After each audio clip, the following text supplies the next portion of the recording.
ఏళ్ల తరబడి తమ ప్రాంతంలో రోడ్లు లేక గిరిజనులు నరకం చూస్తున్నారు. దీంతో ప్రభుత్వాలపై ఆధారపడకుండా గ్రామస్తులే శ్రమదానంతో 3 కిలోమీటర్ల రోడ్డు నిర్మించుకుని పీవీటీజీ ఆదివాసీలు పలువురికి ఆదర్శంగా నిలిచారు. ఏజెన్సీలోని అల్లూరు జిల్లా అనంతగిరి మండలం జినాబాడు పంచాయతీ దాయత్తికొండ శిఖరం గ్రామంలో 109 కుటుంబాలున్నాయి. 450 మంది జనాభా నివసిస్తున్నారు. వీరితో పాటు పెద్దకోట, పినకోట, జీనాబాడు పంచాయతీ పరిధిలో మరో 11 గిరిజన గ్రామాల్లో సుమారు 2000 జనాభా ఉన్నారు. అయితే దాయర్తి గ్రామానికి చేరుకోవాలంటే పినకోట పంచాయతీ బల్లగరు గ్రామం నుంచి గుమ్మంతి వయా వెళ్లాలి.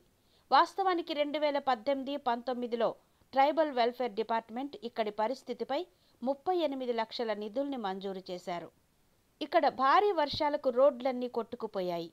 2022లో పంచాయతీరాజ్ డిపార్ట్మెంట్ కూడా మరో 1.50 కోట్లను గ్రావెల్ రోడ్డు నిర్మాణం నిమిత్తం నిధులు మంజూరు చేశారు. ఈ నిధులతో 9 లక్షలతో కల్వర్ట్ ఏర్పాటు చేశారు.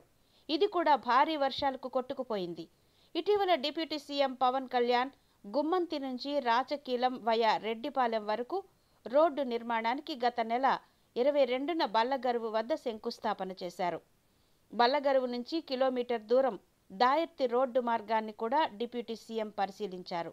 వాస్తవానికి బల్లగరువు నుంచి దాయర్తి వరకు రోడ్డు నిర్మాణం చేస్తేనే గుమ్మంతి నుంచి రాజకీలం రోడ్డు నిర్మాణం జరుగుతుంది, అందరికీ తెలిసిందే.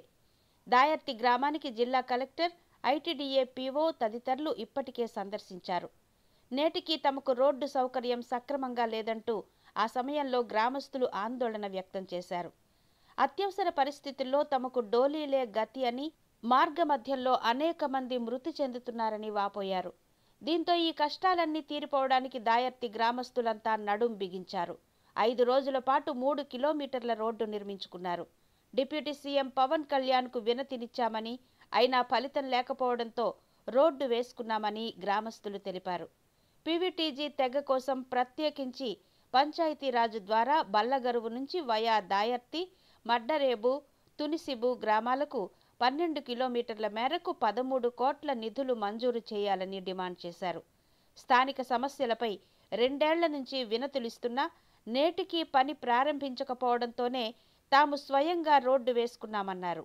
ఇప్పటికైనా అధికారులు స్పందించాలని జీనబాడు పంచాయతీ వార్డు సభ్యుడు సీదిరి ఆనంద్ సోమన్నతో పాటు సిపిఎం జిల్లా కార్యవర్గ సభ్యుడు కె గోవిందరావు ఈ సందర్భంగా ప్రభుత్వాన్ని డిమాండ్ చేశారు. జీనబాడు పంచాయతీ ఇప్పటి వరకు మా రోడ్డు మాత్రం ఇప్పటి వరకు స్టార్ట్ బండ్లు పెడతామన్నారు, కానీ ఇప్పటి వరకు బండ్లు పెట్టలేదు. మేము కనీసం పంచాయతీ వారిగా మేము బండ్లు పెట్టుకుంటామన్నా ఒప్పుకోలేదు. పంచాయతీ నుంచి 4 రోజుల పాటు మేము బండ్లు పెట్టేసి చేయించాము. 4 రోజులు అంటే మొత్తం 5 రోజులు చేయించాము. అయినా సరే పంచాయతీ నుంచి కూడా ఒప్పుకోలేదు. అందులో జయ్యకు అడిగితే జయ్య కూడా మనకి ఒప్పుకోలేదు. అయినా సరే 5 రోజుల పాటున మేమే సొంత వాళ్ళని డబ్బులతో పెట్టుబడి చేయించాము. ఎప్పుడే 5 రోజులు పెట్టి ఒప్పుకోకపోతే మళ్ళీ బండి రిటర్న్ పంపించవలసింది జరిగింది. తర్వాత 3 కిలోమీటర్ దూరంతో మేము మనుషులతో చేయించడం జరుగుతుంది మా దాయర్తి విలేజ్ రోడ్డుని.